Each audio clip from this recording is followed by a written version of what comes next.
Então, bom dia, boa tarde, boa noite a todos. Estamos aqui hoje com a professora mestra em Direito, Gabriela Lacerda Zequim. É um prazer receber a professora aqui na nossa cadeira de tutelas coletivas e difusas. Bem-vinda, professora. O prazer é meu, professor Lucas. Muito obrigada mais uma vez pelo convite. Muito honrada e feliz de poder estar participando, contribuindo com a sua cadeira. Maravilha, não? A honra é toda nossa.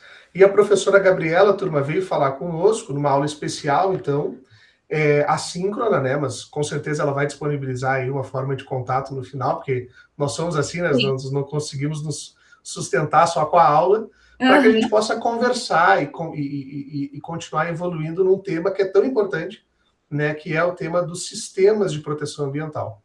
Esse tema, turma, ele se insere nesse nosso cronograma de atividades, né? Só relembrando, nós começamos o semestre trabalhando com processo coletivo, e até para situar também a professora Gabriela, nós começamos o semestre trabalhando sobre processo coletivo, depois fizemos toda uma introdução acerca dos direitos coletivos em si, tivemos ainda uma aula especial sobre direito coletivo à educação, foi uma aula bem interessante, porque conseguimos visualizar aquela tripla dimensão dos direitos coletivos, né, de prestação, proteção e promoção numa situação mais institucional de políticas públicas. Iniciamos a nossa trajetória, então, nesse ponto forte da disciplina, que é o direito ambiental, e agora recebemos a professora Gabriela aqui para falarmos sobre, e para termos uma conversa realmente muito tranquila, acerca de um tema que não é tão tranquilo, né, professora Gabriela? Não.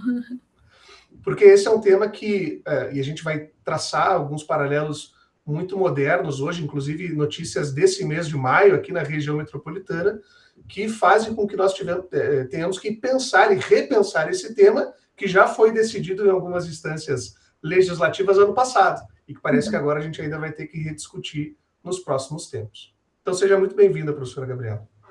Muito obrigada mais uma vez, professor Lucas. Vou compartilhar minha tela aqui, então, com vocês. Eu te dou ok aqui quando aparecer. Tá certo.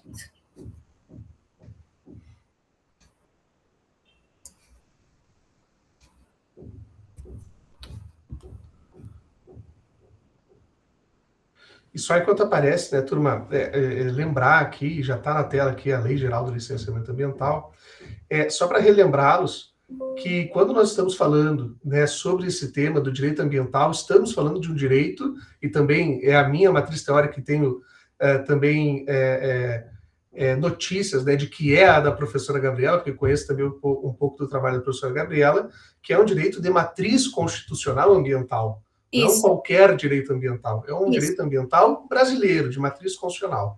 E é um pouco sobre isso que nós vamos falar hoje. Isso, exatamente, prof. Lucas. Cada estado vai adaptar o direito ambiental à sua maneira, né? E o Brasil fez isso de forma brilhante, se me permite dizer, na Constituição, né? Que até já é algo que os alunos conhecem, né? Pelo que tu comentaste, mas eu trouxe aqui também de forma muito breve. Mas, então, gente, o que eu busquei trazer para vocês com essa aula? Temas atuais, né? Como o professor Lucas comentou, em primeiro momento, para a gente entender o impacto da proteção ambiental nas nossas vidas, né? No nosso cotidiano. E também como que nós temos visto que a natureza, ela atravessa várias questões que são comuns a todos, né? Até já iniciei falando sobre o direito ambiental, realmente é um tema que eu tenho grande paixão, então eu já vou logo ao assunto. Esqueci de me apresentar para vocês, embora o professor Lucas já tenha feito isso brevemente, né? Mas, então, eu sou professora, advogada, mestre em Direito pela FMPRS. Minha especialização é em Direito Ambiental e Urbanístico, né?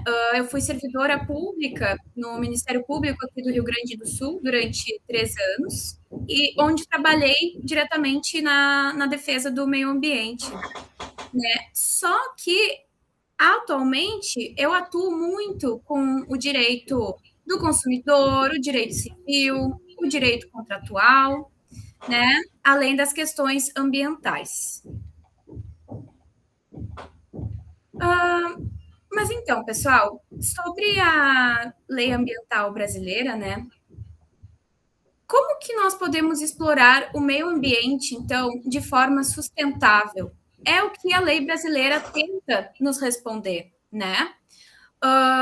Porque a natureza, como eu falei para vocês, ela está presente no nosso dia a dia. Ela nos fornece o necessário e também aquilo que nos é útil, né? Então, como vamos equilibrar o seu uso? A gente está consumindo natureza todos os dias, mas devem existir e existem limites para esse consumo, né? Para que a gente tenha um desenvolvimento, então, chamado de sustentável. Como assim desenvolvimento sustentável?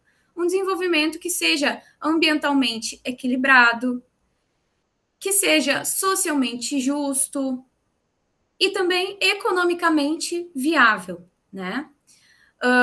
O Brasil, como vocês devem saber, é um país, é um grande exportador, né, professor Lucas? Então, a nossa economia está muito ancorada na base agropecuária e entender o meio ambiente é super importante para a economia também, né? Não é só a questão do direito ambiental enquanto sancionador, enquanto fiscalizador, né, um caráter punitivo. Não, é realmente para nós, né? É para a gente poder crescer também enquanto país, enquanto economia. Mas claro que a gente deve fazer isso de forma equilibrada, porque se nós estamos tirando da natureza, né? E a natureza vai dar respostas também a isso. E se essas respostas ultrapassarem os limites da própria natureza, ela vai responder mal, né? E aí nós vamos ter questões como os eventos climáticos extremos, que nós estamos vivendo isso de forma tão atual aqui no nosso estado do Rio Grande do Sul, né? Tivemos em 2023 e em 2024, de uma forma muito mais expressiva, nós tivemos as enchentes, né? Então, assim, a gente afeta a natureza responde.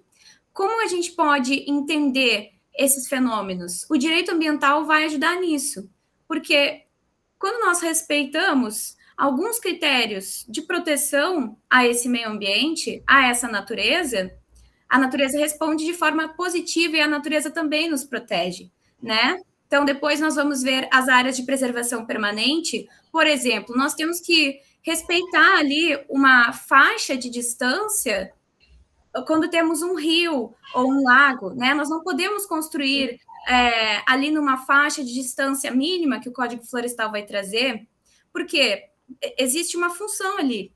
A função é proteger, né? Proteger de enchentes, por exemplo. Então, se a gente tira essas proteções e desrespeita essas proteções, no fim, não é benéfico para nós, né? Então, o direito ambiental vai nos auxiliar a entender isso, vai nos auxiliar também na questão de defesa e prevenção de outros eventos que não são eventos climáticos, né? São desastres causados aí pela ação humana. Nós temos como exemplo o caso da Vale do Rio Doce, né? Quando houve o rompimento da barragem de Fundão ali em Mariana, né? Posteriormente também tivemos Brumadinho. Então, como eu disse, são eventos que acabam afetando muito negativamente toda a população ou uma parcela da população, né? Quando são eventos mais localizados, assim. Então, eu acho bem necessário e bem benéfico a longo prazo que a gente olhe para essas questões para o nosso próprio benefício e também sobrevivência, né, professor Lucas? É também uma questão de sobrevivência o meio ambiente. Com certeza. E deixa eu até, para a gente começar as nossas trocas aqui, professora Gabriela, eu acho extremamente importante esses pontos pelos quais tu começa a aula, porque é exatamente isso, né? A turma está bem apropriada daquele pensamento que justifica, inclusive, por que nós trabalhamos direito ambiental junto com o direito urbanístico, né? Do quão benéfico é para um raciocínio espiritual, individual, viver em um meio ambiente, uma cidade mais arborizada, um meio ambiente mais ecologicamente equilibrado, não só no sentido do desenvolvimento sustentável, né, essa colisão de direitos que a gente tem entre o desenvolvimento e a sustentabilidade, mas também em relação a uma necessária harmonia no dia a dia mesmo, né? Entre o planeta em termos ambientais e o planeta em termos humanos, né? Nós precisamos, e entendemos isso há poucos anos já, conviver e conseguir compartilhar esses pontos. Nós tivemos, inclusive agora no Estado, eu sempre gosto de puxar essas coisas mais contemporâneas e locais aqui do nosso Estado. Nós tivemos agora a vedação de compra, né? E parece que isso vai se expandir da China para a Europa e para outros países da Europa, a vedação à compra do nosso gado gaúcho aqui, porque o gado estaria contaminado. Bom, sim, justamente.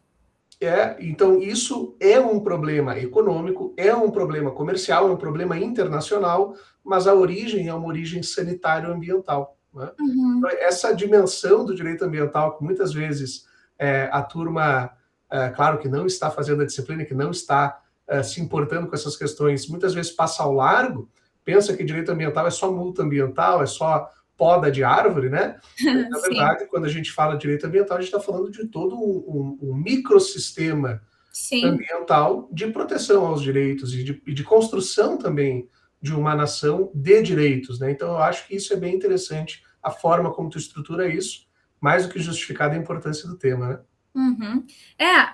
Agora, professor Lucas, me lembrei de um outro caso bem recente que São Paulo acabou de aprovar uma lei que substitui, eu acredito que seja 2 vagas de estacionamento por uma área verde. É algo assim, não lembro a quantidade exata, mas eu achei muito interessante, né? Porque São Paulo é uma cidade, assim, que economicamente Porto Alegre, muitas vezes, por exemplo, se espelha em São Paulo, para dar um exemplo, né? Muitos municípios, Brasil afora, se espelham na economia de São Paulo. E São Paulo já está olhando para essa questão do ambiente de uma forma diferente, porque lá eles já estão sofrendo muitas consequências também, né? Da falta de áreas verdes em uma cidade, por exemplo. E também não é à toa, né, que os apartamentos com as vistas mais caras costumam ser de frente para grandes parques, né? Então, todo mundo gosta de natureza, no fim, né? Ela é benéfica para todos. E muito interessante essa dinâmica, essa perspectiva espiritual que tu trouxe dela também, porque faz bem para o espírito humano também, né? Eu acho que são os chineses, estão sendo referência para muitas coisas, né? Os chineses agora, dentre os critérios de licitação das obras públicas a serem realizadas claro, lá é diferente, né? Pelas empresas já cadastradas pelo governo que podem prestar, está um projeto de urbanismo em que integre preocupações ambientais. Então, é muito comum que agora a gente veja, né? Eu sempre gosto do assunto dos viadutos, né? Porque a Europa teve um problema com os viadutos e retransformou os viadutos de formas muito interessantes, né? Tem várias fotos na internet sobre como nos anos 70 a Holanda tirou os viadutos e fez parques e fez áreas verdes e tal, e resolveu um problema. E na China eles fazem a mesma coisa, né? Eles conseguem fazer com que o viaduto seja um paredão verde, com vida silvestre ainda, mesmo com o barulho dos carros. Então, é toda uma arquitetura, toda uma engenharia muito interessante que muito favorece o meio ambiente. Mas, nota, e a turma também está ciente disso, né? São experiências tentativas que, muito mais do que conservar o meio ambiente, porque não é isso que vai fazer a diferença. Exato. A questão é a conscientização sobre a importância do meio ambiente. A conscientização, sim. É quando o pensamento muda que a forma de tratar o meio ambiente muda, né? É isso. Enfim, então, de forma muito breve também, eu trouxe aqui a questão dos pontos de não retorno, né? Nós, enquanto planeta, já ultrapassamos alguns pontos de não retorno, que é quando uma pequena mudança leva um sistema a uma nova configuração, tá? Produzindo, então, transformações profundas e duradouras. Por exemplo, os recifes de corais já ultrapassaram seus pontos de não retorno, né? Isso é preocupante para nós, por tudo que já trouxemos aqui também, né? De argumentos e reflexões. A turma tá com a tarefa, professora Gabriela, de ver 2 documentários. Não sei se tu já É? viu. O Cowspiracy e o Não, Seaspiracy. São não, 2 documentários, então assim, ó, olha aí. também vou te encarregar com isso aí. Uhum, Porque são 2 documentários, não são não são da matéria do direito ambiental, mas uhum, são documentários produzidos por ONGs veganas e tal, mostrando como que a extração, né, o aproveitamento do material carne animal uhum, terrestre causa, né, toda uma questão de poluição ambiental, uhum.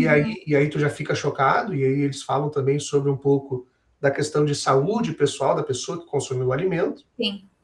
que é contaminado, enfim. Mas aí, quando lançam a continuação, que é o 2, né, que é o Seaspiracy, que é a conspiração do mar, aí a gente fica mais revoltado ainda, talvez, né? Nossa, E eu, como tu até que também deve assistir. ser, um monte de colega aí, eu sou apaixonado por sushi, né? Eu não consigo ficar sem o sushizinho. Eu também. E aí, quando Ai, a meu gente Deus. fica, quando a gente olha o documentário, bom, Uhum.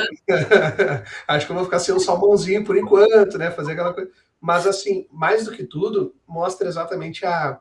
Porque, assim, se o meio terrestre ele é propenso à poluição, o mar é muito mais. Pois Qualquer é. poluição que acontece no mar, ela, claro, dilui, mas também, se for em grande quantidade, arrasta, né? Uhum, Então, uhum, o resultado sistemático da poluição marinha, ela uhum. acaba sendo exatamente aquilo ali, né? Destruição de recifes, de corais, que a gente sabe de toda a importância biológica, Sim, importância sim. química, né?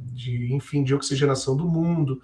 Então, é uma série de problemas que iniciam ali numa desproteção, num desvio, que muitas vezes a gente acha que não vai dar nada, né? E acaba dando. E aí aquela Exatamente. questão, eu acho que assim, ó, muito mais a gente ter um consumo consciente de sushi, se for o caso, do que Aham, usar canudo de papel para salvar as aham. tartarugas, né? Sim, Eu claro. acho que as formas de medir, de atuar e de conscientizar são diferentes. Aham.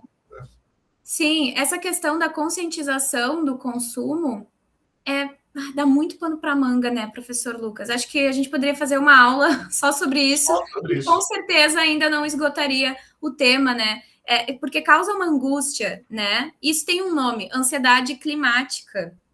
Acho que pode entrar dentro da ansiedade climática, né? E sabia que saiu uma pesquisa, recentemente, inclusive, da Unicef, talvez, não Uhum, lembro pode ser. exatamente, é, que o jovem brasileiro se preocupa mais com o clima e as mudanças climáticas do que os jovens no resto do mundo. Bem interessante, né? Interessante. Nós somos um país bem ambiental, né? Então, isso é bom. Sim, exato. Bom, aqui já falamos um pouco, né, sobre como as questões ambientais afetam também a nossa economia, né, de forma negativa quando ultrapassamos alguns limites no seu consumo, né? Então, durante as enchentes aqui que a gente teve no nosso estado em 2024, as produções agrícolas foram muito afetadas, a pecuária também, porque os animais foram arrastados e os produtores enfrentaram muitos desafios no manejo dos rebanhos. E assim, o agronegócio no Rio Grande do Sul, eu trouxe aí algumas cifras, né? No quarto semestre de 2025, movimentou 4,5 bilhões de dólares, tá em dólares aqui, tá? Em vendas Uhum. externas, né? Isso corresponde a 74,4% do total exportado pelo nosso estado. Esses dados são da nossa Secretaria de Agricultura aqui, tá? De fevereiro desse ano. Então, até coloquei aqui o deslocamento da curva de oferta de produtos agrícolas essenciais, né? Ou seja, os produtores eles conseguem ofertar menos, eles não conseguem ofertar tantos produtos dos seus produtos essenciais, né? E isso gera um impacto econômico bem negativo. Bom, então, entrando aqui já na lei ambiental brasileira, né, começando pela nossa lei maior, a nossa Constituição, Como eu disse, é algo que eu vou passar muito superficialmente, porque vocês já viram com o professor Lucas, né?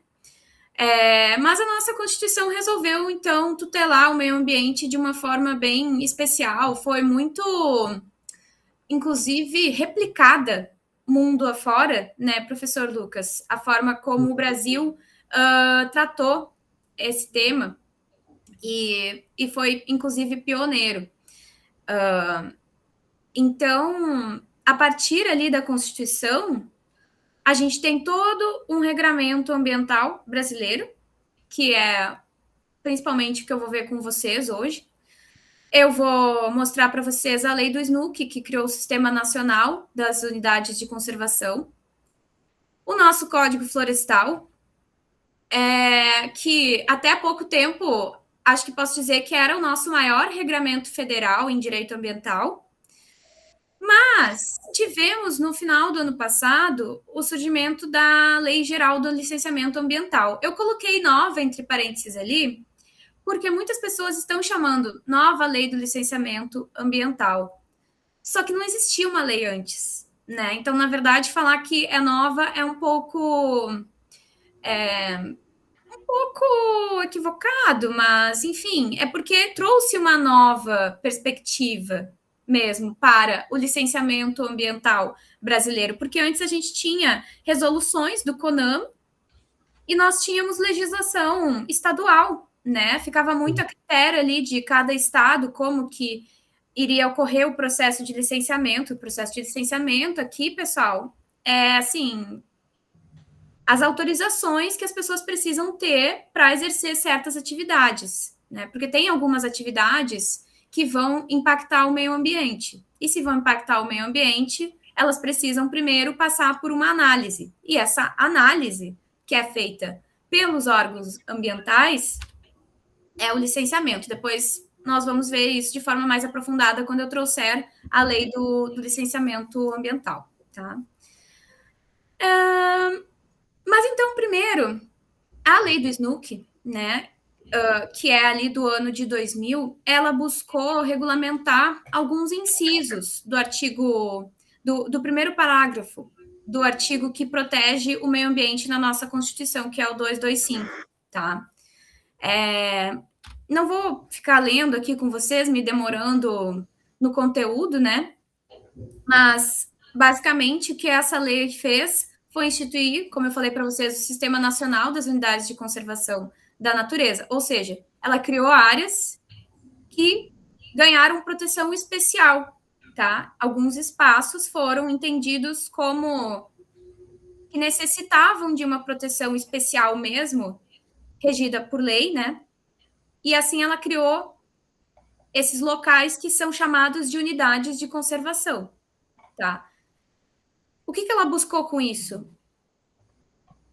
São vários objetivos ali, né, da lei, eles estão no artigo 4º dela, eu trouxe alguns aqui para vocês, tá? Mas ela buscou contribuir para a manutenção da diversidade biológica, para a preservação e a restauração da diversidade de ecossistemas e também promover o desenvolvimento sustentável a partir dos nossos recursos naturais, tá? Para isso, então, ela criou as unidades de proteção integral e as unidades de uso sustentável. Como assim? As unidades de proteção integral, a gente vai poder mexer menos nelas, digamos assim, tá? O ser humano não vai poder intervir tanto ali quanto nas unidades de uso sustentável, em que a proteção ela vai ser um pouco mais branda. Eu vou poder fazer mais intervenções ali naquela área, tá? Trouxe aqui para vocês os tipos de cada uma, tá? Tá ali na lei do SNUC, não vou me demorar também em cada um desses conceitos, né, professor Lucas? Mas elas estão aí dispostas. E acho que uma questão bem interessante sobre a lei do SNUC é que elas são criadas por ato do poder público, tá? Então, o poder público que vai escolher qual área vai ser uma unidade de conservação. Então, assim, onde que eu vou criar uma estação ecológica? Onde que vai ter um parque natural, parque nacional, perdão, um monumento natural, uma floresta nacional? É o poder público que vai decidir, tá? Só deixa eu fazer um apontamento ali, prof. Gabi, porque ali eu acho muito interessante que na lei do SNUC, ela foi organizada de uma forma que os nomes entregam. Eu acho que esse sentimento de, bom, não precisamos falar muito sobre isso, ele está justificado. Porque os nomes entregam, eles são muito óbvios acerca do que está sendo utilizado. Sim. Por que eu vou fazer esse meu comentário? Porque caiu recentemente em provas de concurso.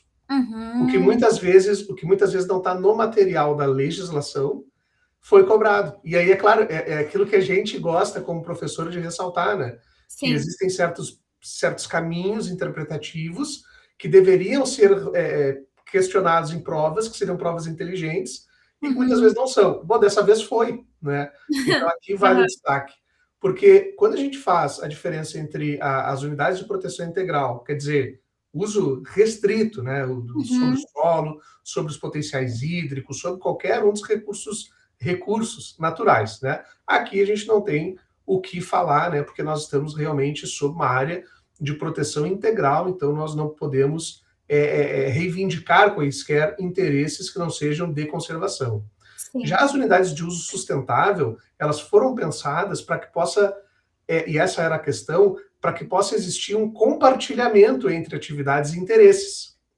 E a questão perguntava se nós poderíamos ter ou não, por exemplo, não vou lembrar exatamente a atividade, mas, por exemplo, se nós poderíamos ter, aqui já puxando aquele assunto que eu falei que eu queria trazer, um data center dentro de uma unidade de uso sustentável. Será que pode, né? Será que a gente pode, dentro de uma APA, será que a gente pode, dentro de uma reserva extrativista, utilizar, né, de um funcionamento de uma atividade que, em tese, não impacta o meio ambiente, o que é uma mentira, né? Porque impacta muito o data center, da água, mas que não impactaria, então, o meio ambiente, porque estaria, né, ali contraprestando ou possibilitando acessos guiados, guias turísticos. E aí a pergunta era, qual era o espírito da lei? Uma lei de proteção ambiental. Desproteção ou proteção? Que bacana. O uso é sustentável. Se é uso sustentável, dá para usar. Mas esse uso, ele é uso ou ele é uso mediado por proteção? Eu acho que esse entendimento, né, não é porque um é proteção integral que o outro é desproteção. Não, os dois são proteção. Eu acho que essa é a melhor leitura que a gente pode fazer disso. Esse pensamento do espírito da lei, eu sempre tento aplicar ele. Eu vejo que realmente muitas vezes ele não é cobrado em questões de concurso, né? Eu não estudo para concurso, mas enfim, na época da faculdade, quando fazia essas questões, eu via que isso não era mesmo abordado, né? Não era muito cobrado. Então, bem interessante, bem diferente da média mesmo, essa questão. Questões inteligentes, né? Que é aquelas que a gente geralmente falava assim, a gente vai preparando o pessoal para os concursos, e a gente vai dizendo, olha, tem ali a leitura da lei, que é a legislação seca, né? Isso aí, bom, hoje em dia tem aplicativo, inteligência artificial que te ajuda a memorizar a lei seca, e as provas, e eu quando tenho a oportunidade de fazer as provas também, eu sempre vou puxar soft skills, né? A pessoa saber trabalhar com não só princípios, porque princípios também já está batido, né? Saber trabalhar com interpretação sistemática, núcleos de proteção, e isso é interessante. Se tu está fazendo uma questão sobre direito ambiental e tu já identificou que é direito ambiental, tendencialmente tu vai falar sobre uma resposta mais protetiva. Existem também excessos. Não é porque é a extrema posição protetiva que vai estar correta a resposta. Claro. Desenvolvimento sustentável. Então, tem um desenvolvimento, tem um uso, mas é um uso mediado por proteção. E, claro, isso é uma perspectiva, como a gente falou, né, Gabi, um pouquinho antes da gente entrar aqui na aula, à medida que o povo avança e que cada vez mais são os números de concorrentes, de candidatos no concurso, e, portanto, concorrentes também, as bancas, elas vão ficando sem repertório para perguntar questões muito fáceis, muito ali da legislação, e vão tendo também que inovar a sua forma de cobrança. Sim. E os alunos cada vez mais qualificados. Tu nota isso também, né? Cada semestre que vai passando, os alunos estão mais qualificados. Eu fico espantado. Eu dou aula para a gurizada aí, nono semestre, né? Às vezes quarto semestre, sétimo semestre. E eu lembro da minha turma do quarto, quinto, sétimo semestre, nós tínhamos outras habilidades, Claro. leitura, talvez, mas a esperteza, a forma de resolver um problema era mais devagar, né? Então, Sim. essas qualidades vão sendo muito aprimoradas a partir do andar da carruagem, e eu acho que isso é uma das preocupações que a gente tem que ter. E é exatamente esse sentimento que tu trouxe, porque já está acostumada com a matéria, né? E é bem isso, e é bem isso. Então era só essa parte que eu queria fazer por enquanto. Sim, sim. Eu acho que o raciocínio rápido, ele está sendo muito usado, né, Muito. ultimamente. Então, essa nova geração pode trazer isso muito melhor mesmo. Uhum. Mas então, vou passar aqui.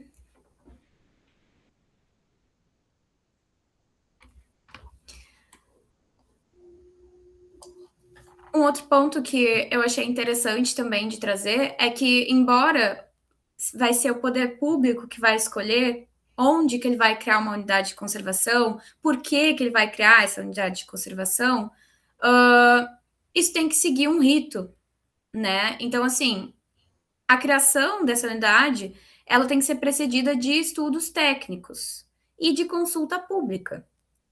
Menos nessas duas que eu trouxe aqui, que são a estação ecológica ou reserva biológica, né?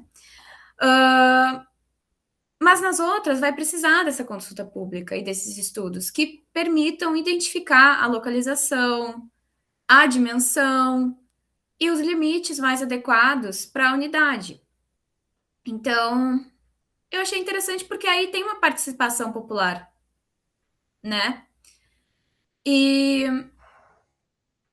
bom, no processo de consulta também, o parágrafo 3º traz aqui que o poder público tem que fornecer informações adequadas e inteligíveis à população local e a outras partes interessadas. Não adianta fazer uma consulta pública se o povo não sabe aquilo que ele está indo votar, né, na consulta pública. Então, isso tem que ser inteligível, isso tem que ficar compreensível para a população, principalmente a população local, né, que geralmente é a que é afetada.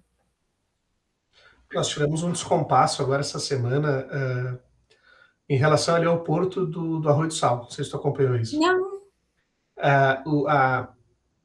Enfim, existe uma população originária, né? Existe uma população indígena protegida pela FUNAI, portanto, e existe a tal da obra do porto do Arroio do Sal, ali entre Rondinha Velha e Arroio do Sal, perto de Torres, que os torrenses chamam de Porto da Itapeva, mas tá tudo certo, né? E o que acontece? A FUNAI está, não barrando, mas está em processos de questionamentos em relação à proteção ambiental, mas não a proteção ambiental do IBAMA ou do ICMBio, a proteção ambiental do meio ambiente cultural da população originária. Sim. Os índios, população dali, disse, não, mas nós não queremos nós não queremos barrar, nós queremos que aconteça o progresso, porque vai dar mais emprego e tal, parará. Só que a questão não é o interesse dos indivíduos protegidos pela FUNAI. A FUNAI, ela tem um compromisso com a proteção dos bens materiais e imateriais do meio ambiente cultural, da identidade nacional, da proteção dos povos. Então, esse direito ambiental democrático que tu fala, de novo, né? Essa semana a gente teve isso aqui no Rio Grande do Sul. Quer dizer, uma impossibilidade de chegar a um consenso sobre o tipo de proteção. Os índios dizendo, não, mas a gente quer emprego, porque a gente vai conseguir ali ser, né, aí o pessoal aí do direito do trabalho me socorre, mas se o ruim da aula síncrona é isso, né? Eu não consigo te ajudar, porque eu não sou do trabalhista também. Mas são assim, ó, são os avulsos, eu acho que é o nome. Tá. São os avulsos. É o OGMO, né? O órgão gestor de mão de obra. Lembra disso? Então, é aquele pessoal do OGMO lá que vai conseguir, né, realizar mais empregos, tá? Vai conseguir ali ajudar a carregar e descarregar os navios no porto e tal. Entendi. Só que isso não está atrelado a uma questão sobre vontade do povo em tese representado. Porque não são Sim. aqueles pessoas, CPFs tais e tais, que estão só sendo representados pela FUNAI. Não, a FUNAI representa algo também imaterial. E muitas vezes a gente se distancia disso, né? Eu acho que Sim. essa preocupação do direito ambiental democrático, ele muito conversa com consulta popular, mas a consulta popular, muitas vezes, ela tem que ser informada, né? É um Sim. consentimento informado sobre o que está sendo decidido, e não só a tua Sim. opinião. Eu acho que foi muito isso que foi noticiado essa semana aí, semana passada, em relação ali ao porto da Itapeva. Sim, exato. Eu até acho que a consulta pública ela não é um instrumento muito utilizado, né, professor Lucas? Acho que ela poderia ser melhor utilizada e ter esse conhecimento informado que tu mencionaste, né? E mais debates também, com conteúdo mesmo, sabe? Para que as pessoas conheçam a técnica por trás daquilo que elas estão votando também. Sim. Então, é um ponto bem interessante mesmo. Bom, adentrando aqui agora o nosso Código Florestal. Basicamente, o Código Florestal, ele vai tentar nos responder como explorar o meio ambiente de forma sustentável, que acho que é tudo que viemos conversando, né, ao longo dessa aula também. E existem muitos pontos que poderiam ser abordados do Código Florestal, mas como falamos antes, o objetivo dessa aula não é ser uma aula conteudista, né? Então, eu trouxe alguns que eu achei interessante. Porque, assim, pessoal, a gente acabou de ver a lei do Snook e o Código Florestal vem em 2008, então, portanto, 8 anos depois ali da lei do Snook, e ele cria novas áreas de proteção, para além das unidades de conservação que nós vimos. Só que essas áreas de proteção, elas não vão ser criadas pelo poder público, assim como as UCs, tá? Elas vão ser dispostas em lei.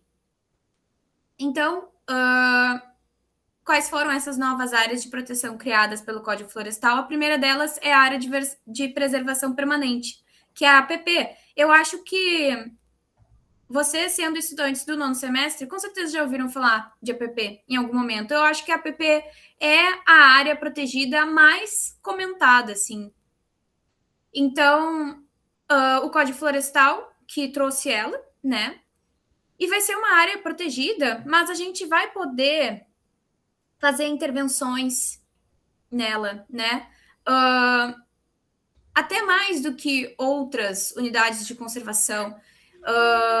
Por isso que ela é tão presente no cotidiano, a gente vê muitas notícias também, muitos debates a respeito dela, né?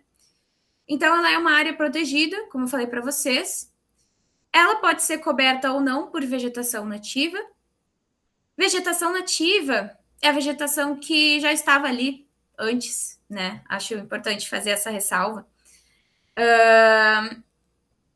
E com a função ambiental, então, de preservar os recursos hídricos, a paisagem, a estabilidade geológica e a biodiversidade, né? Facilitando o fluxo gênico de fauna e flora, protegendo o solo e tentando assegurar o bem-estar das populações. Como eu disse, a APP se diferencia das unidades de conservação, né, pela sua simples previsão em lei. E é isso, eu acho que é a que a gente mais vê nos noticiários, né, professor Lucas, de debates, assim. É a mais utilizada, realmente. Mais Né? Porque utilizada. ela tem uma capacidade mais. Politicamente, ela é mais fácil, né, de ser construída, e ela tem uma capacidade de ser realizada em zonas de transição, né? Então, Sim. ao longo das rodovias, fazendo corredores de proteção gênica. Então, eu acho que é bem interessante a forma como a APP é construída. Nós tivemos um professor que dizia assim, né, que não se poderia substituir uma APP pela lei do SNUC, porque a lei do SNUC continuava importante, mas a APP, ela realmente tomou o protagonismo, tá? É Ela tomou o certíssimo. protagonismo mesmo. E assim, agora com as enchentes também, né? As APPs vieram muito à tona, porque a APP protege, como eu tinha falado no início da aula para vocês, ali as margens dos cursos hídricos, né? Então, intervir em uma margem de curso hídrico ali, sem respeitar a distância mínima, pode ser bem perigoso, bem prejudicial, principalmente para os que moram ali no entorno, né? Outras áreas também que o Código Florestal protegeu foram a reserva legal e a área rural consolidada.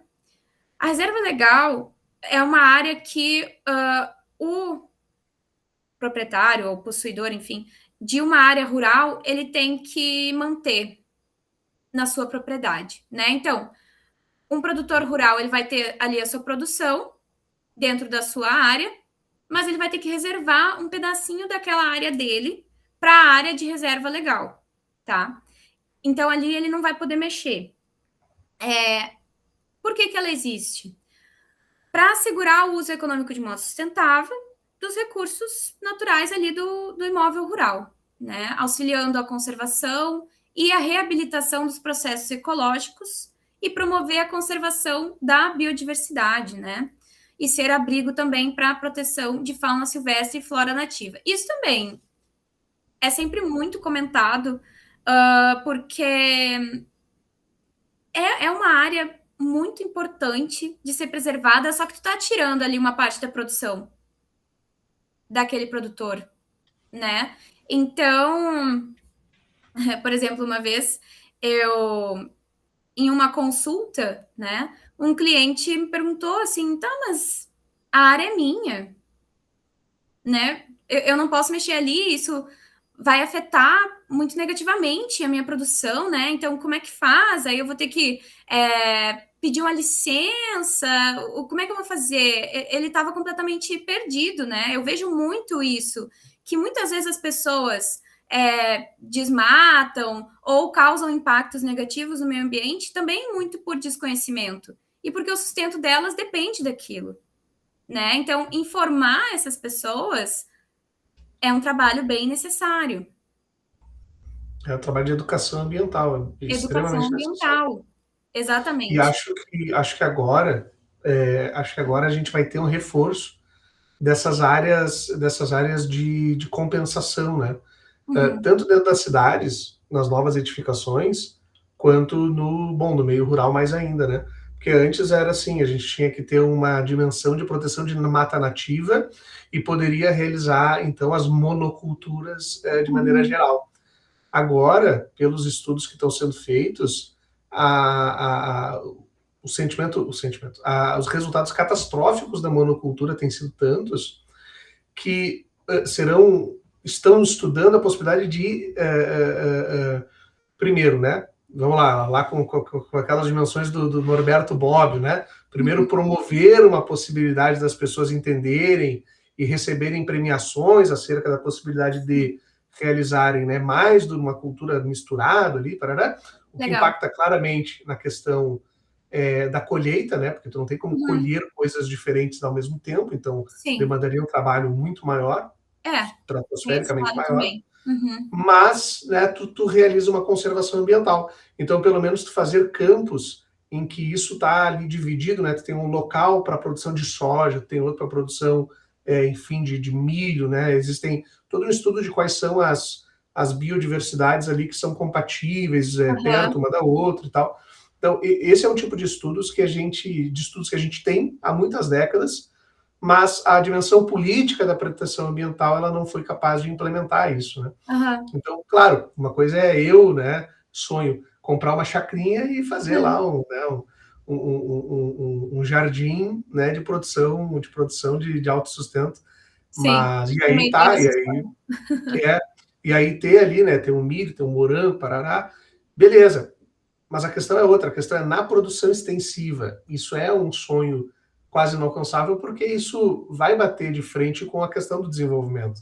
Eu não consigo Sim. ter uma atividade rural expansiva, expandida e competitiva com uma proteção que me incapacite de usar uma colheitadeira, por exemplo, que eu vou ter lá tipos diferentes de grãos, eu não vou conseguir fazer separação depois. Né? Aham. Então, esse é um tipo de preocupação que a gente vai ter que, talvez com o uso da inteligência artificial no meio rural, talvez Sim. tentar superar nos próximos Uhum. anos, o que vai ajudar na proteção Interessante. ambiental. Mas, do jeito que está, é no turning point, né, dos próximos anos, também aqui no Brasil, que classicamente é um país que o meio ambiente dá tudo e não cobra nada de volta, né? Bom, tem Uhum. cobrado agora, Uhum. o pessoal é de Montenegro, né?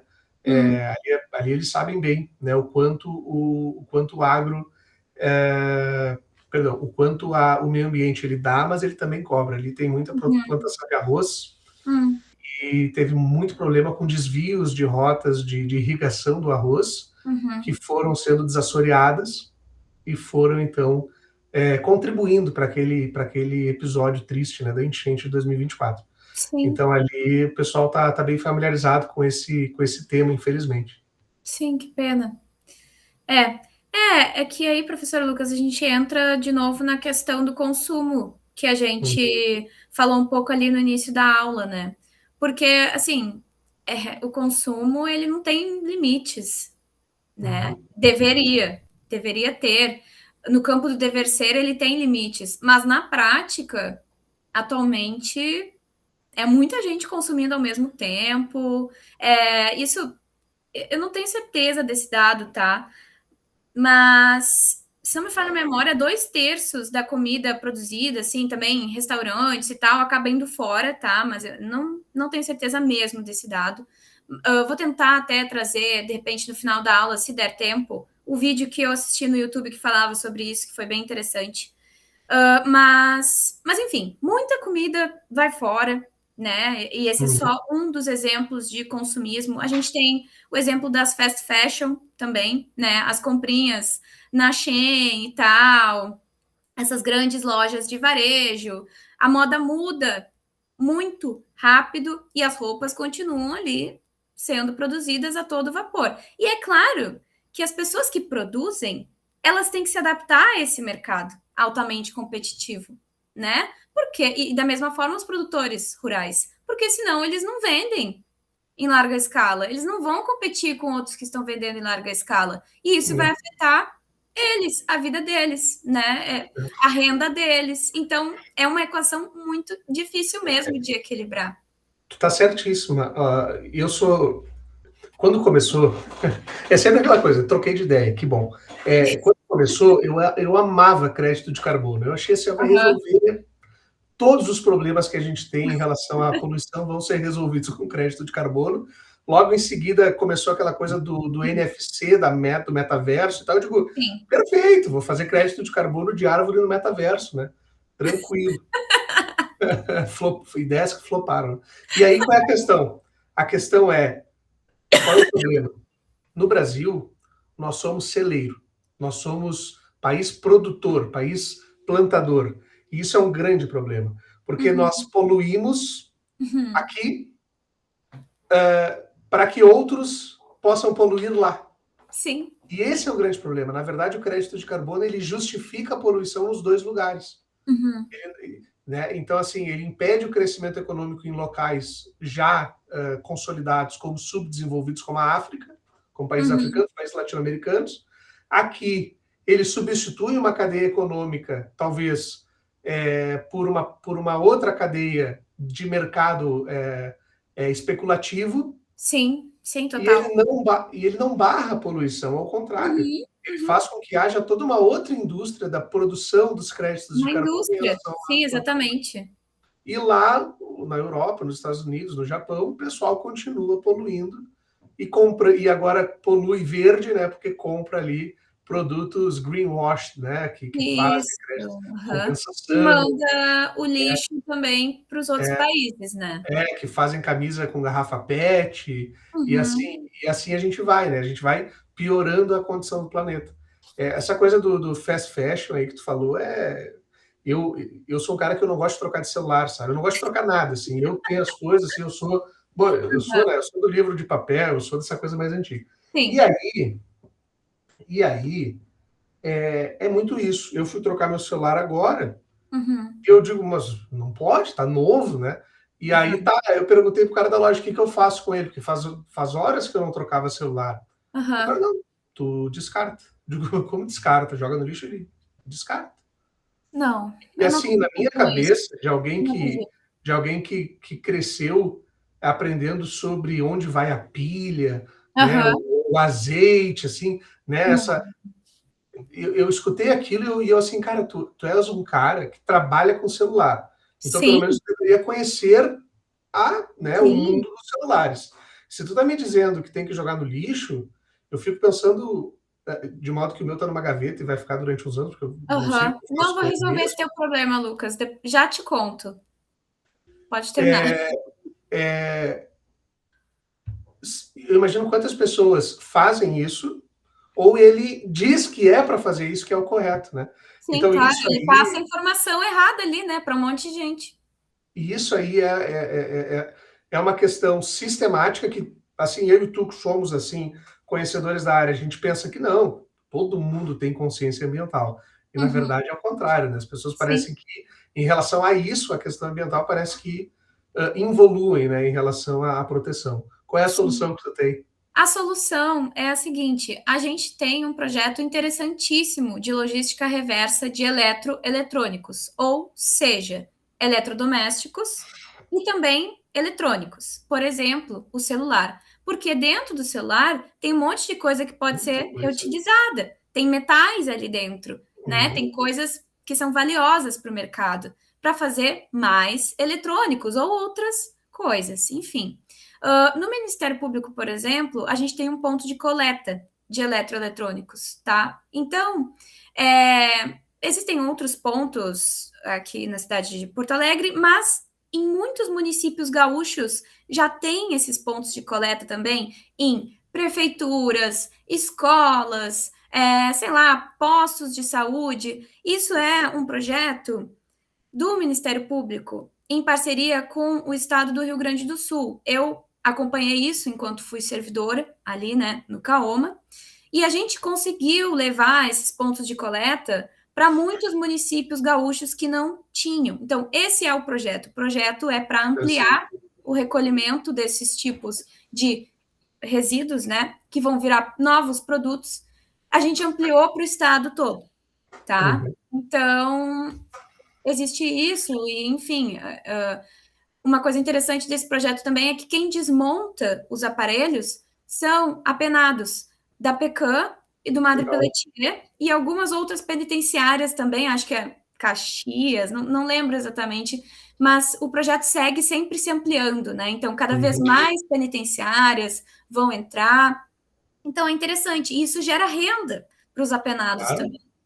É ali, Isso é acho que bom. é salário. Isso é muito bom. Vamos fazer uma consulta, depois eu vou pedir para o pessoal me dizer aí quantos conheciam, né? E eu vou te ser bem sincero, para mim, logística reversa era questão empresarial. Não sabia disso. Mas é uma questão Então, empresarial também, né, Lucas?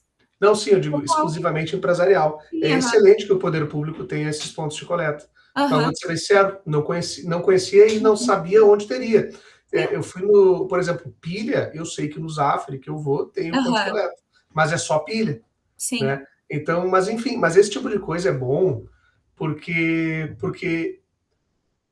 é educação, mas também é agendamento, né? Quando a gente fala daquela dimensão institucional, a gente precisa que os problemas sejam que ocorram, infelizmente, Uhum. para que a gente possa agendar as soluções, né? É Sim. quase impossível resolver algo que ainda não tem, que ainda não aconteceu, né? Uhum. Então eu fico bem feliz com isso aí, né? A gente Uhum. sempre aprende algo novo, isso é maravilhoso. Sim. Mas pode seguir, porque o a parte foi longo dessa O vez, a né? parte foi longo. Um último comentário, eles também têm pontos de recolhimento em condomínios, tá? Então, Ah, quem legal. quiser, eu posso deixar o contato da empresa aqui no final também, porque a empresa também, ela atua em parceria com o Estado, mas ela também atua individualmente, né? Se Uhum. chama JG Recicla, tá? Aham. Show. Ao final, a gente vai ter essa aula como um link que os Ah, colegas legal. acessam pelo Moodle.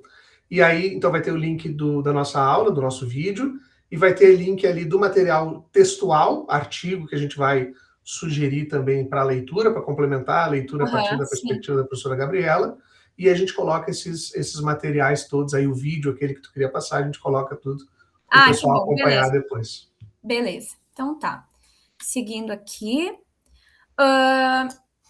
A última forma nova de proteção de áreas que o Código Florestal trouxe, então, que eu trouxe aqui para vocês, é a área rural consolidada, que é uma área em imóveis rurais que tinham ocupações antrópicas, ou seja, ocupação antrópica que o ser humano já estava ali ocupando, né, fazendo alguma coisa, pré-existente a 22 de julho de 2008. Por que essa data? Porque foi a data do novo Código Florestal, tá? Então, assim, com edificações, benfeitorias ou atividades agro-silvo-pastoris, tá? Admitida neste último caso a adoção do regime de pousio, enfim, é uma área que já estava em uso, tá? E o proprietário dessa área que já estava em uso antes aí dessa data de 2008, ele não vai poder ser autuado por infrações cometidas nesse período anterior, tá? No que tange a supressão de vegetação, ou seja, corte ali da vegetação, né? Ou, enfim, arrancamento de árvores, tudo que envolve aí a supressão, tá? Bom, e entrando aqui no último diploma ambiental normativo brasileiro que eu achei interessante trazer para vocês, que é a Lei Geral do Licenciamento Ambiental. Como eu comentei no início da aula, essa é a primeira lei federal que nós temos que compilam as regras para o licenciamento, né? O licenciamento sendo, então, como eu também havia comentado, um processo de análise daquilo que está sendo solicitado. O que está sendo solicitado? A licença ambiental, para que uma pessoa consiga produzir, ter um empreendimento, né, instalado ali, fazer algum tipo de operação que vai impactar o meio ambiente em diferentes graus, né? Posso ter um pequeno, médio potencial poluidor, um grande potencial poluidor, enfim, alto, né? Mas de alguma forma vai impactar o meio ambiente. Então, assim, por exemplo, pessoal, para eu ter uma lavagem de carro, eu preciso de uma licença, né? Então, claro, isso vai variar de acordo ali com o município, de acordo com o estado. Cada um vai ter o seu regramento de quais atividades que vão demandar um processo de licenciamento para obtenção de uma licença ambiental, né? A lei, então, do licenciamento, a lei geral do licenciamento ambiental, ela vem e diz: não, isso tá tudo muito esparso. Deixa eu compilar tudo aqui numa lei federal. E aí ela surge, então, no final do ano passado, e entrou em vigor, se não me falha a memória, em março deste ano agora, tá? Fevereiro ou março, acho que março. Então, assim, um processo de licenciamento ambiental, ele pode acontecer a nível federal, pelo IBAMA, pode acontecer a nível estadual. Aqui no nosso estado do Rio Grande do Sul é a FEPAM, o órgão ambiental responsável por emitir licenças ambientais, tá? Faz parte aí da SEMA, que é a nossa Secretaria Estadual de Meio Ambiente. E as secretarias municipais, tá? Geralmente os municípios vão ter ou uma secretaria ambiental ali, de meio ambiente, né? Ou uma secretaria de desenvolvimento, e aí vai ter a pauta do meio ambiente dentro ali. Eles também vão emitir licenças ambientais naquelas atividades em que eles puderem fazer isso, que os municípios forem competentes para isso, né? Então, como eu falei, antes da Lei Geral do Licenciamento, as regras eram definidas por cada estado e por cada município, né? Sempre se respeitando as competências. Lembrando aqui que a competência municipal e estadual, ela sempre vai. Os municípios e os estados, eles podem produzir leis ambientais, normas ambientais, enfim, só que naquilo que não contrariar a legislação federal, né? Ou normas municipais naquilo que não contrariar a legislação estadual, né? Quando a gente não tiver uma disposição prevista em lei estadual ou em normas federais, aí a gente vai poder suplementar ali, né? Nunca de forma contrária, porque também em direito ambiental a gente tem a vedação ao retrocesso ambiental, né? Então eu não posso editar uma norma que seja menos protetiva do que outras normas já existentes, tá?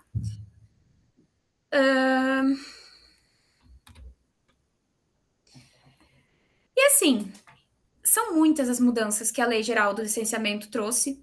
Eu separei aqui alguns pontos interessantes para vocês. Antes, a gente tinha uma resolução do CONAMA, Conselho Nacional do Meio Ambiente, tá? Que previa quais eram os tipos de licenças ambientais que a gente poderia ter. Elas eram a licença prévia, a licença de instalação e a licença de operação. A LP, licença prévia, era o momento em que estudos eram feitos por aquele empreendedor que queria começar a operar uma atividade que pudesse impactar o meio ambiente, né? Então, eram feitos estudos iniciais, e aí, a partir dessa aprovação do órgão ambiental, desses estudos, esses primeiros debates, né, essas primeiras conferências que o órgão ambiental fazia, ele, então, emitia a licença prévia, tá? A licença prévia permitia, então, que começasse uma outra fase do licenciamento ambiental, que é a emissão, ao final, de uma licença de instalação, ou seja, é uma autorização para instalar o empreendimento, tá? E, por fim, a licença de operação, que era, finalmente, a autorização para operar, de fato, tá? Essas licenças, elas ainda existem, só que a Lei Geral do Licenciamento trouxe outras também. A Lei Geral, ali no artigo 3º, trouxe, então, a licença ambiental especial, a licença ambiental por adesão e compromisso, a licença ambiental única e a licença de operação corretiva. Pessoal, a licença ambiental por adesão e compromisso, a LAC, ela já existia aqui no Rio Grande do Sul e em outros estados. O que significa isso? É uma licença que o produtor, o empreendedor, recebia do órgão ambiental a partir de uma mera autodeclaração e pela firmatura de um compromisso, claro, né, com as leis ambientais, enfim. Então, essa pessoa, ela se comprometia e ela autodeclarava aquilo que ela ia exercer de atividade, né? Então, por exemplo, eu vou fazer aqui no meu terreno uma lavagem de carros, tá? Vamos supor, hipoteticamente, que a lavagem de veículos possa ser por autodeclaração. Eu não sei de cabeça se ela pode ou não, tá? Mas vamos supor que sim. Então, ele ia lá e dizia, eu vou fazer isso aqui no meu terreno, tá? Eu vou ter uma lavagem, então, de veículos. Para isso, eu vou impermeabilizar aqui o solo, né? Eu vou estabelecer algumas proteções para que a água ali, né, com os resíduos, os produtos químicos, não se infiltre no solo diretamente, né? É isso aqui que eu vou fazer, eu firmo esse compromisso com vocês, tá bom? Tá bom. E o órgão ambiental dá a licença, né? E a pessoa pode começar a operar. Vou falar sobre isso depois também, porque isso mudou, né? A nova lei trouxe isso com uma nova roupagem também, aceitando que essa licença possa existir, porque antes isso já foi tema de debates no STF, tá? O STF já tinha se posicionado aí de forma contrária a essa licença ambiental por adesão e compromisso. Mudou de posição também, acho que umas 3 vezes no mínimo, professor Lucas, eles mudaram. E aí, o último entendimento que a gente tinha era que podia se fosse pequeno potencial poluidor das atividades. Tá? Depois eu vou trazer isso de uma forma mais aprofundada também para eles. Mas, enfim. Então, temos a LAC, temos a licença ambiental única, que é quando uma única licença vai ser o necessário, né, para o produtor ou empreendedor exercer a sua atividade. A gente já tinha isso aqui no Rio Grande do Sul também, inclusive, se chamava LU, né, a licença única. E a licença de operação corretiva, a LOC. Aqui no Rio Grande do Sul a gente já tinha a LOR, licença de operação regularizadora, que era basicamente quando um empreendedor ou um produtor estava exercendo sua atividade de forma equivocada, né, infringindo alguma legislação ambiental, e ele se adequava, né? Então ele fazia ali o que precisava para se adequar, para estar de acordo com a lei, e o órgão ambiental, então, ele emitia a licença regularizadora, né? Isso aqui, assim, eu sou. Opa, passei muito. Eu sou uma pessoa que trabalhei 3 anos na defesa do meio ambiente, né? Mas, assim, agora eu estou advogando com o direito ambiental aí, e não perdi a minha visão protetiva do meio ambiente, mas, assim, isso aqui tem que existir, né? A LOR tem que existir, porque a prática é muito diferente da teoria, aquilo que a gente gostaria que fosse, né? O dever ser. E no âmbito do ser, então, da prática, as pessoas, como eu falei, muitas vezes elas desconhecem também, né, a lei ambiental, enfim, e elas querem se adequar. Elas querem. Então, eu preciso ter um instrumento que permita, que licencie, que depois delas terem reparado ali o dano que for, né, elas tenham se adequado e elas possam, então, continuar operando, né? Então, eu concordo muito com esse ponto aí da lei. Um outro ponto positivo da lei foi que ela ampliou os instrumentos de participação pública, né? Antes nós tínhamos a previsão da audiência pública apenas nos processos de EIA-RIMA. EIA-RIMA, que de forma muito breve e superficial, é um processo, é como se fosse um processo de licenciamento mais complexo, tá? Os estudos vão ser mais aprofundados, vai ter que ter um relatório complexo, que é o RIMA, tá? Então, antes só existia a necessidade de audiência pública no EIA-RIMA, agora a lei traz a audiência pública, a consulta pública, a reunião participativa, tomada de subsídios técnicos. Então, assim, é uma série de instrumentos para ampliar a participação pública, né? Manteve a obrigatoriedade de pelo menos uma audiência pública durante o EIA-RIMA, e exigiu decisão fundamentada para mais de uma audiência pública, visando o que? Desburocratização aqui, tá?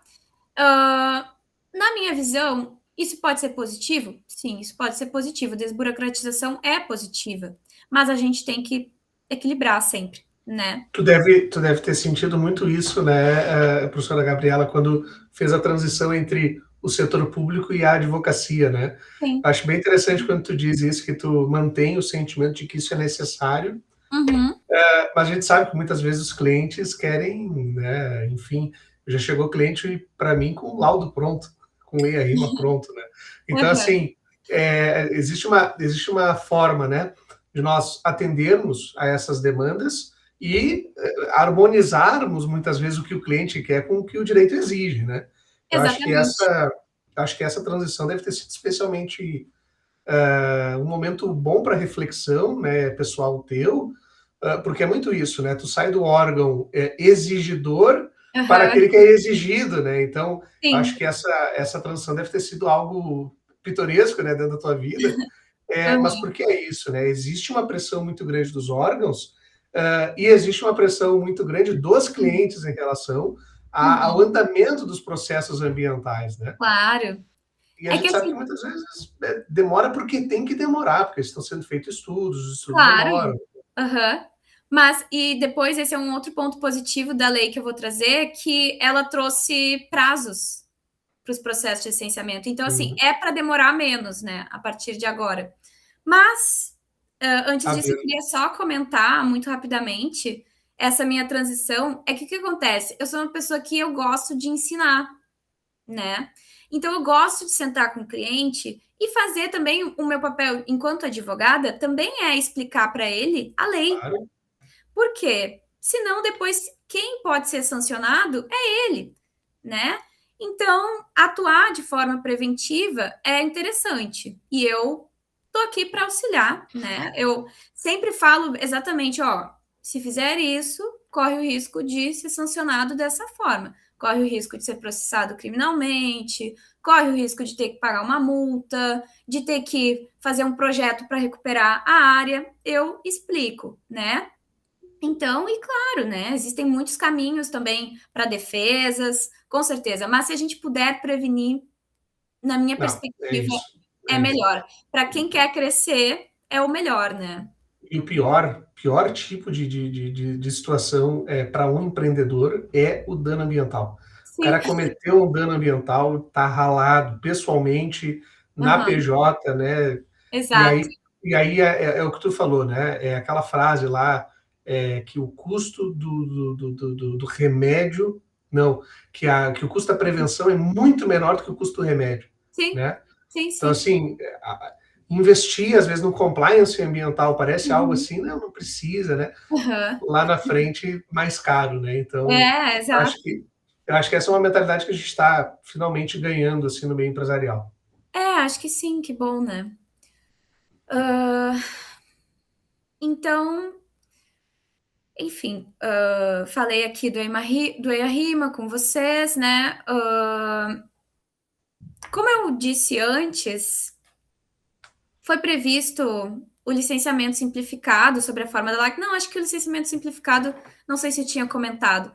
Mas, enfim, sobre a LAC, sim, né? Foi previsto, por exemplo, para pecuária intensiva de médio porte.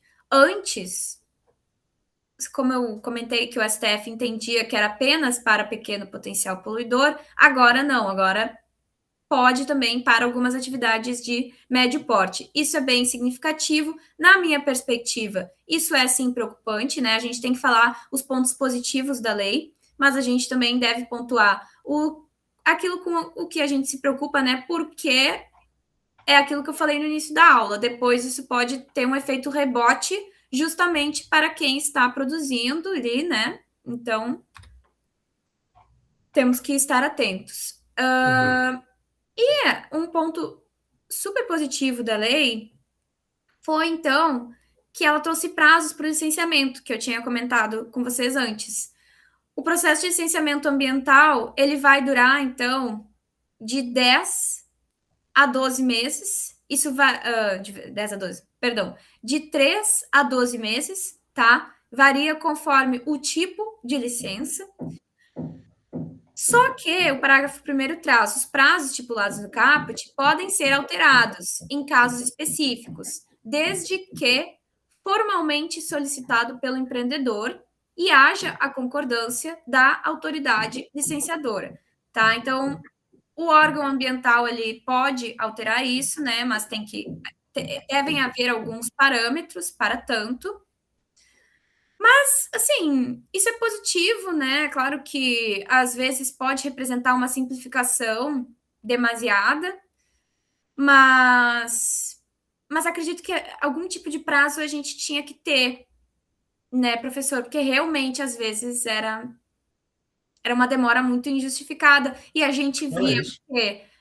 alguns processos sendo beneficiados em detrimento de outros, né? Então, alguns a licença saía super rápido e outros que talvez o interesse político não era tão grande não saíam e ficavam parados. E isso não é A justo. turma, não é justo. A turma conhece um caso que eu sempre conto, professora Gabriela, que é o seguinte: não tem nada a ver com licença, tá? Tem a ver com Uhum, remanejo. uhum. Nós tivemos um processo estrutural altamente, altamente estratégico, envolvendo algumas casas situadas em dunas de areia. Olha Imagina. aí. E aí a questão toda era a seguinte: então, o processo estrutural, o juiz se torna o presidente da epistemologia biológica, química, marinha, né?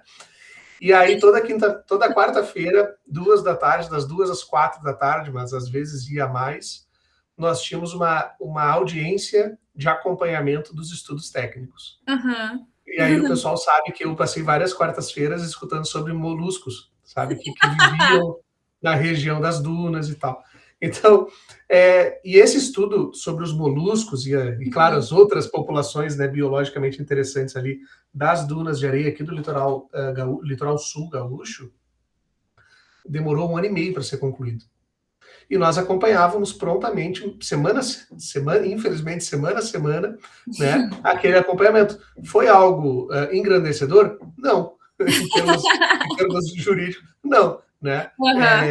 Lembro quais são as classificações dos moluscos? Também não. Né?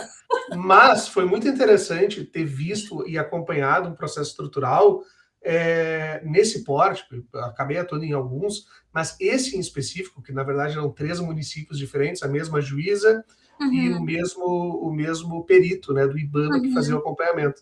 Sim. Mas porque os caras realmente vão na minúcia, eles fazem os estudos corretos, clinicamente comprovados. A nossa cliente tinha um perito técnico acompanhando. Né? Legal. Alguns municípios contrataram, 2 dos municípios contrataram também peritos, contrataram não, já tinham peritos biólogos forenses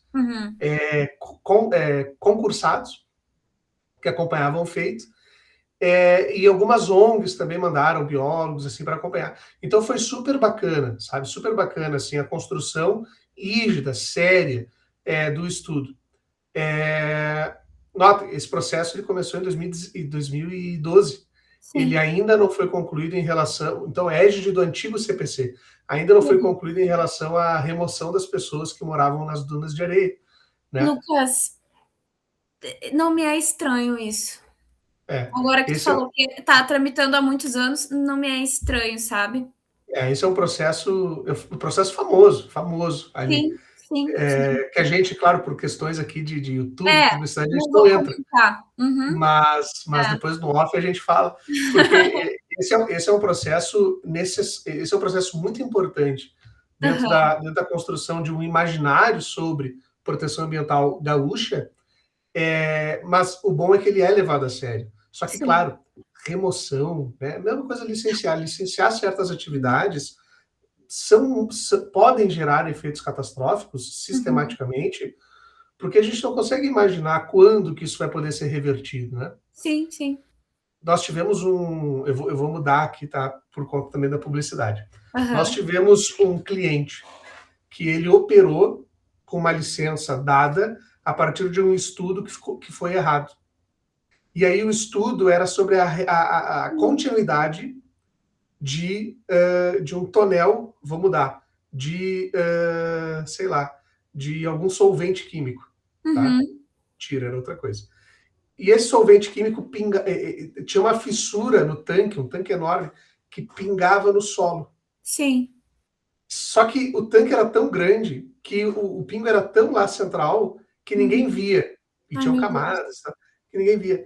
E passaram alguns anos, não falar décadas, alguns anos pingando. O que aconteceu? Essa infiltração chegou até o lençol freático, né? Atingiu. Então, esse cuidado que a gente tem que ter, ele é especial. Esse momento aqui que a gente tem esse cuidado de possibilitar, não possibilitar, trancar quando tem que trancar, reavaliar, porque senão vai passar muitos anos, décadas, e vai ser pior. Vai ter um dano irreversível. Vai ser muito pior. Irreversível. Pode quebrar a empresa, leiloar todos os bens da empresa, reflorestar, que não vai solucionar. Exatamente. Né? Então isso aqui é muito sério. E eu acho que acerta a lei com prazos. Eu acho que esses prazos não são verdadeiros, eles deveriam ser maiores até. Claro. Mas eles são prazos que meio que compatibilizam, né, uma expectativa do empreendedor com uma, talvez, urgência do Estado em fazer isso. Acho que é impossível cumprir esses prazos aí. Não, mas assim, a gente, é o que eu ia falar, a gente tem que ver na prática como é que vai ficar. E o órgão ambiental, eu não sei como, nós, advogados ambientalistas, não sabemos ainda como é que isso vai ficar na prática, como é que eles vão cumprir com isso, ou se não vão cumprir, né? Se eles vão alterar ali e tal, porque é muito recente ainda, né? Mas o que eu acompanho, assim, dos processos com com estudos técnicos prévios, Uhum. porque são muitas... É probabilístico, né? É hipotético. Sim, sim. Demanda mais estudo. Talvez 10 meses seja Sim. factível. Eu estava olhando para os 2, 4, 6 meses. Talvez É. 10 meses seja factível. Porque tu Aham. precisa testar, né? Bom, é uma É. operação que vai acontecer inverno, verão, primavera e outono. Beleza. Sim, sim. Eu não posso testar no inverno e esperar que o mesmo resultado no Muito inverno bem seja no outono. lembrado. Aham, muito Né? bem pontuado.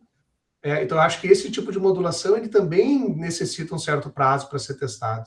Uhum. Mas bem, pode Não, mas continuar, finalizar, enfim.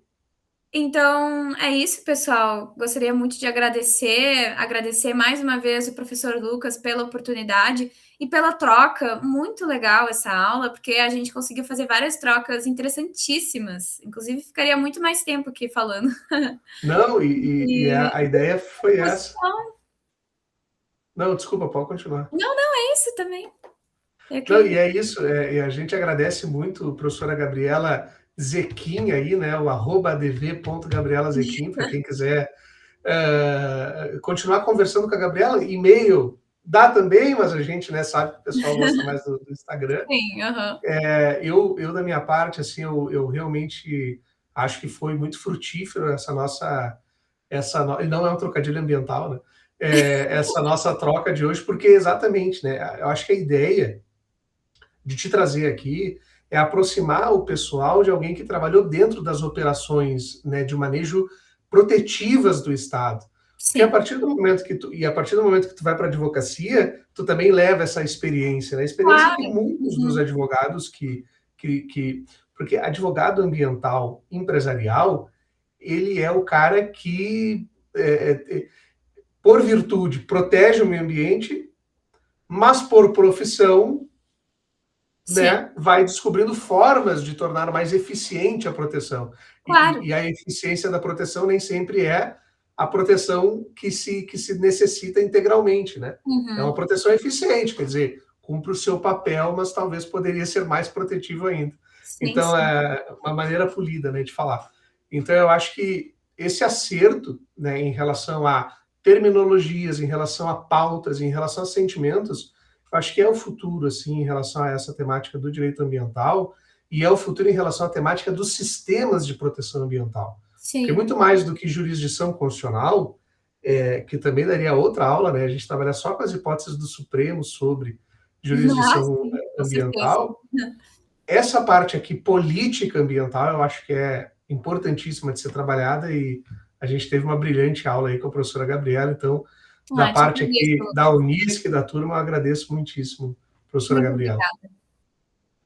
Bom, então, turma, a professora Gabriela deixou os contatos dela, também vai deixar na referência ali do nosso Moodle, né, aspectos ali textuais, artigos, o YouTube, né, que ela vai querer Sim. passar para vocês alguns vídeos, para que vocês possam também, então, continuar esse estudo. Busquem a professora Gabriela no Instagram, tirem as dúvidas, né? Podem fazer a troca comigo também. Se estiverem um pouco encabulados, eu faço o intermédio aqui, levo até a professora Gabriela os questionamentos. Lembrando a todos, né, que a gente tem aí um prazo para cumprir em relação ao lançamento das presenças, professora Gabriela, dos alunos que vão ver essa aula e precisarão ser, né, manejados nas presenças, mas a gente sempre dá um prazo factível aí para que eles Uhum. façam isso. E no mais, agradecer então a todos, né, e desejar uma boa semana. Até Muito mais. obrigada. Boa semana para todos também. Isso aí. Tchau, Um tchau. abraço. Tchau, tchau.